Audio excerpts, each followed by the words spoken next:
All right, so why don't we get started? Like I said, I'm Trent from LMB Counseling. Thanks for joining us today on Behind the Door Series number 9. We've been doing this for 9 weeks in a row now and hope to continue to keep it up.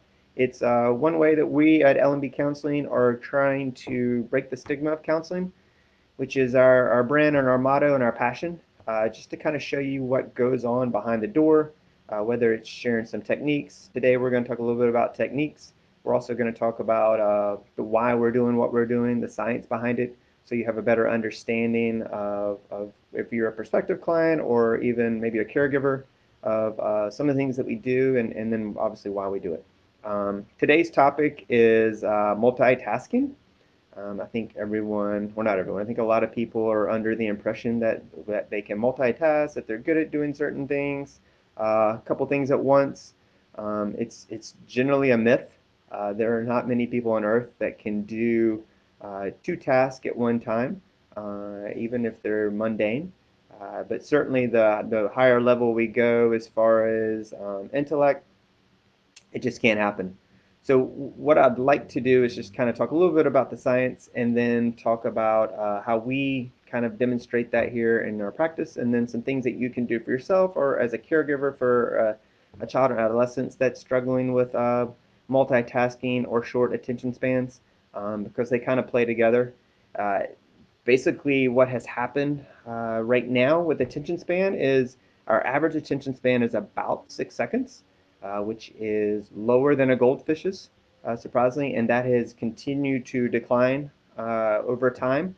And I don't see any evidence that it's changing as the world gets a little more complex. Whether you introduce anxiety or depression or just day-to-day lives, certainly these little things, they have the ability to take our attention. And so that number has come down over the last decade or two. I think it was 8 seconds. Now it's, like I said, it's 6 seconds. So one of the things that I want you to understand with multitasking is that there's generally three types. You've got your classic multitasking, which is trying to do two things at once, two complex issues at once. Then you've got switching, so going from, let's say, cooking to maybe vacuuming or having a conversation with this person to that person. And then there's what's called attention residue, which is doing a lot of tasks succinctly back to back to back to back. And therefore there's this residue, like I said, it's a buildup, and it causes the brain on the drain, or the drain on the brain, excuse me. Um, we know from research that about 40% of your day in the professional world is spent on multitasking. We know that 30% of your day is spent on daydreaming, so that doesn't leave much time to actually get work done. We also know that 35% of the time, people are checking their emails, their IMs, their texts, their notifications, sometimes every 3 minutes. So how this plays out is anytime that you go from one task to another task, it's like being on 45 here, 70, 80 miles an hour, hitting the brakes and changing direction, not just changing lanes, but hitting the brakes and changing direction. And it takes a while for you to get back up to speed to do the next task. If you're doing that every 2 to 3 minutes, it's hard to get things done. So one of the things that we do at L&B Counseling, one of the tricks that we do, especially with our kids and even teenagers, is a lot of times we'll put together 3 games. It is usually Uno, Connect Four, and checkers. If someone's played chess, we play chess because that's a higher level thinking game, and they all require different strategies. And we will just kind of set it up and say, hey, we're going to do one move at a time, so one card at a time, one checker piece for Connect Four, and then one checker or chess piece, and just say we're going to do one at a time, one at a time, one at a time. And that's kind of the only parameters we give. And then we're counting in our heads how many times someone plays out a turn, makes a mistake, and eventually we'll stop. Very rarely do we get through a game because the errors start stacking up. So what you can see is as things become more complex, or the farther you get into it, especially when you're dealing with competitive people who want to win, they want it avidly, not on purpose, but they'll make a mistake, and they'll get lost in what order they're supposed to be. Um, and then we'll stop and say, all right, Now we're going to start them over. Every time that you make a move or play a card, the therapist is going to say, all right, switch. We're just going to use one word, which is switch, which means go from this thing to Connect Four to checkers or chess, and then back to Uno. And we'll say switch every time. And if we see them getting off track, we'll say switch. So we're training them that despite there's two other things that could get their attention, pay attention to the one thing. The one thing is just Uno. And then what we will do after that a lot of times is we'll separate those games because they're very stimulating. And we'll put one in one corner, one in another corner, and then one where it was. And still the same concept, switch but move around, switch and move around, play one thing at a time. You'll see that performance rate raise dramatically. And then what we do at the end is we bring it all together and say, okay, now we're going to incorporate these things. You're still going to do it on your own. We're not going to help you this time. And what will happen is from the beginning, baseline, till the end, you'll see usually a reduction in people's making errors, kids and teenagers making errors.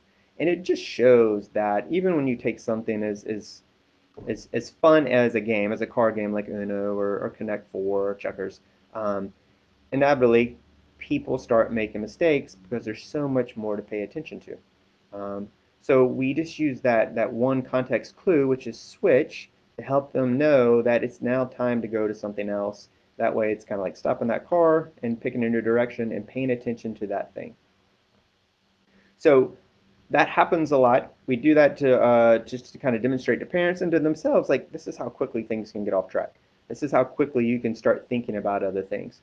So imagine what that's like in a classroom, especially for a kid or a teenager or even adult who has ADD, whose attention span is constantly swirling.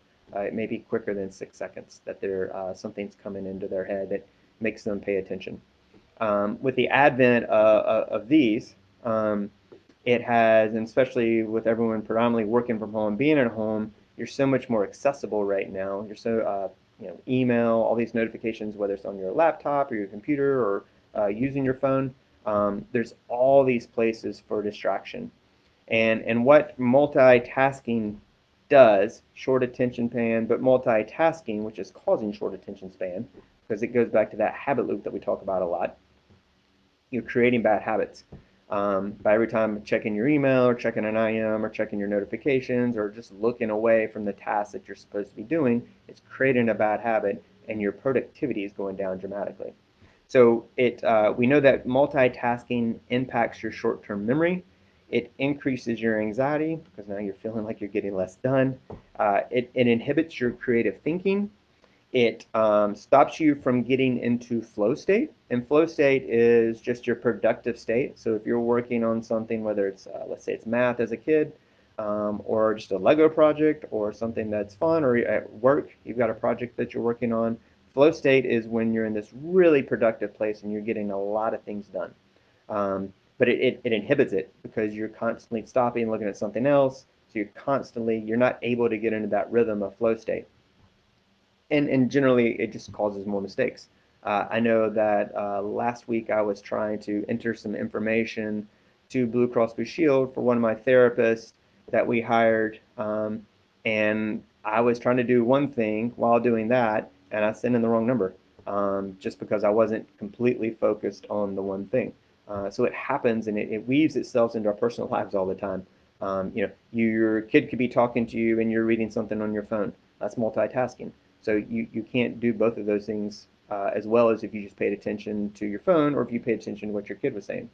Um, so a lot of it comes from just like we talk about pretty much in all these open door series is having better habits, having better awareness, not believing the myth that you're great at doing two things at once because you're not. You're going to be much better at doing that one thing than trying to do the two things. Um, so there's ways to kind of raise your consciousness about your multitasking. Some things you can do is make sure you don't have any notifications on your laptop. Right now, I have way too many windows open on my browser. So having one browser, if you're working on one thing, um, not having your phone next to you, like we've talked about, certainly not turned up, but if you have to have it face down on silent, because all of those are just ways to stop you from doing the thing that you're doing and pulling you away from your productivity, especially when it comes to school, especially when it comes to working. I know we've got all these inherent challenges that are occurring right now and are going to continue to occur with most of the people that are probably seeing this going back to school online rather than in person. And then that means, I know a large majority of people are still working from home. So there's a lot of opportunity to have bad habits. There's also a lot of opportunity to have start some great habits. Um, Carve out time in your day, like a block of time where you're going to do your flow work. Carve out a time if you need to check your email. Carve out a time when you're going to check your email or check your notifications.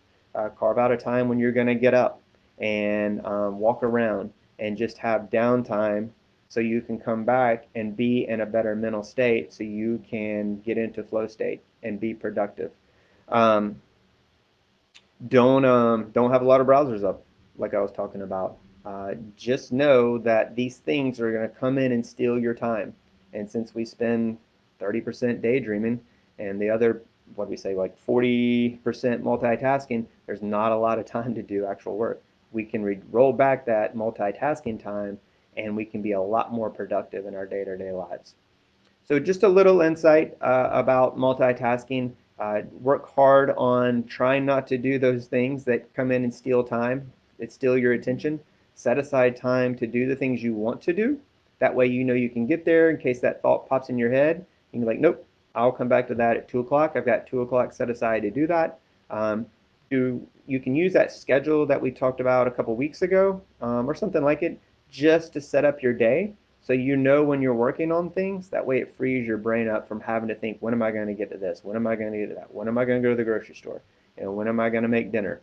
All the things that we're having to do in our day-to-day lives. When am I going to exercise? You could use that schedule or something like that just to create blocks of time along with any meetings that you're going to have, things like that. And it works really well. It will work really well coming up this school year to create those blocks of time too for when your child could do math and when they could do language arts or English, depending on how old they are. So use some of the tools we've already provided and then some of the tools that I talked about here. I will link a website or a blog that talks a little bit more in depth about the science. I always try to be conscious of people's time and keep these short. So you can go on and read that as well. Please follow up with me if you have any questions and let us know if there's anything we can do for you, any questions or ideas you have for future topics. We'd love to hear from you. We do have a mindfulness group that's going to be starting in August that Sade is going to start. And please go check out our new website. We've got it's a brand new website that launched just a week and a half ago, so we're pretty excited about it. And then we've added 2 new therapists that we're going to be incorporating into the website in the future. So we're excited about that as well. Hope you all stay well, stay safe, and we will see you next week. Thanks. Have a great day.